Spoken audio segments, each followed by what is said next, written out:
This was a successful Clippers season, right? I mean, this was a terrific Clippers season, was it not? Yeah. Right? I mean, look, I'm very, very happy. Overall, I think being a Clippers fan is a lot of disappointment.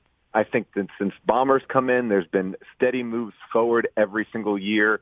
And even though last year was a real bummer in the bubble, we needed that to get rid of Doc to, I think, really kind of bring in this new season, which I think was incredibly successful and fun. All I wanted as a fan was fun games again and to break the curse of the Western Conference Finals. So I got that. Yes. Everything else was house money. I know. And then, but it's just, I mean, it's crazy how these things happen.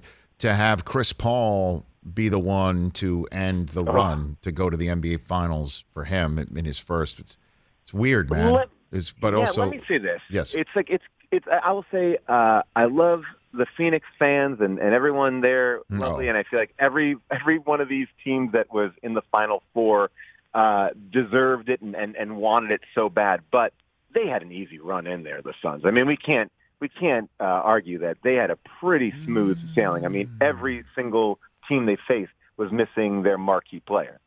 Are you putting an asterisk on their run right now, Paul? Are you that guy? Are you that guy? I've seen the look. Look, if you're there, you're there. And if I was there, I would be like, who cares about an asterisk? I don't care. Like, I think it's for the non-fans to be judging the asterisk. Right. But I'm not that person. I'm just saying, if I was a team like that, I would be psyched. I wouldn't be like, oh, it's not great. If Clippers had a way in where it was 100%, I would take it. I'm just saying they had a pretty easy run. Well, you just went higher register on me right there, Paul. You know, and you got to go higher register. Higher register on the Rich Eisen Show means you don't really believe what you say. You have to go higher register to believe it. But you didn't have the Jazz didn't have Conley for the full time, and Mitchell was kind of hurt towards the end, right? I mean, isn't that what happened everyone was saying for this you? whole idea of Mitchell being hurt, but Mitchell was putting up 30-point, like he put up like 5 30-point games. It's like, I get that he's hurt, but it was not affecting his production on any level. I get that maybe he was missing a little bit of speed, but it wasn't. It wasn't like, oh wow, he's really not a scorer here. And where you like lose somebody like Kawhi, that's a big deal. All right, well, let's put all our cards on the table. Enzu. Paul Scheer, let's put all our cards on the table right here. Is this you maybe being a little bit, what's the word for it, butthurt in the fact that Chris Paul gave a shout-out to Billy Crystal and not you when he hit the... I saw this shout-out, and by the way, Billy Crystal should be getting that shout-out, although I did not see him at a single playoff game this entire run. So, right. He was there that night. He was there that night? Yeah, he was. Yeah, he was saying hello to him. Yeah, he went to all right, I was looking out for him a lot. But no, he should definitely get it. Look, yes. Billy Crystal is bow down to him. He was there through all of it, 100%. Yeah. He and Lou Gossett Jr. were leaving the light on in the late 80s and like in the sports arena and stuff like that. So they cleared the path for us. Yeah, did you go to any of the games in Phoenix? Did you go to the games in Phoenix? Yes.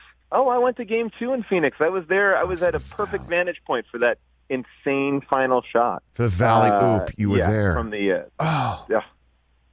my. I traveled. I bought tickets for game 7 in Phoenix, knowing that was probably a reach, but I was gonna, if we were gonna go to a game 7, I was gonna do it. And I've already said which is something I also hate. So but flogging myself for that. So Paul Scheer here on the Rich Eisen Show. Let's get into this then. Where are you from originally? Are you a Los Angeles guy, or where are you from? No, I'm a New York guy. Okay. And I grew up with being like a Knicks, Yankees, Rangers, and Jets fan. That was my kind of my calling card. So when you moved to Los Angeles, you were that Knicks fan who said, "There's no chance on this green earth I'll become a Laker fan. I'm choosing the Clippers." Is that your? I mean, Rich, you got to talk about it like this. Like I was in a lot of hurt. I mean, Knicks and Jets. It was not fun. So when I came to LA, I was like, I'm gonna have kids. I'm going to have a family. I'd love to bring them to games. I want them to have a team that they can root for and they can see. I don't want to have my kids being like these, these fans of like the Knicks who come like twice a year to play an afternoon game. And so, it felt too bandwagon to me to jump onto the Lakers. Also, if I'm being very honest, it was too expensive. It was very good. The Clippers tickets, you could go. You could bring a couple of people. Right. You could almost bring a family of 10 for $40 at a certain point. You mean Olo Candy wasn't putting fannies in the seats? Is that what you're saying to me, Paul Scheer? I think honestly, you could, really, they would give you money to sit on the sideline. Please come. We beg you to please come. No, I remember seeing some of those games in the old sports arena. And then they, of course, did move to Staples, and it did get a little bit, different. I just don't understand the Laker fan hate that was palpable in this town. Watching the Clippers go on their run. That was, to me, unnecessary. It really was, Yeah, I don't know. I mean, you probably have a better vantage point of where that rivalry comes from. And I've talked to so many people about it because I have a lot of Laker fan friends and that are not like that. But it's like, well, you started it first. The Clippers started it first. It's like, well, why? And it's like, well, because during Lob City, you were making fun of the Lakers and we weren't good and you didn't respect us. And then that's one story. And then another story is like, well, those billboards.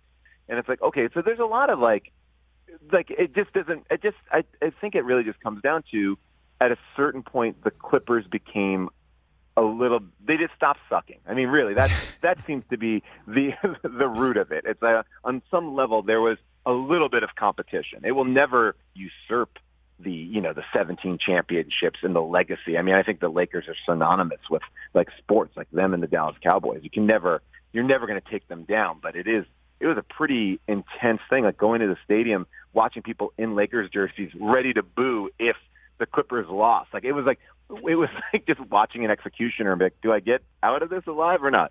And then if we won, they would walk off, and it was like, okay, got out of that. But there were some tougher nights leaving there. Hey, you watched all the way to the end. Thanks for that. Watch more right here.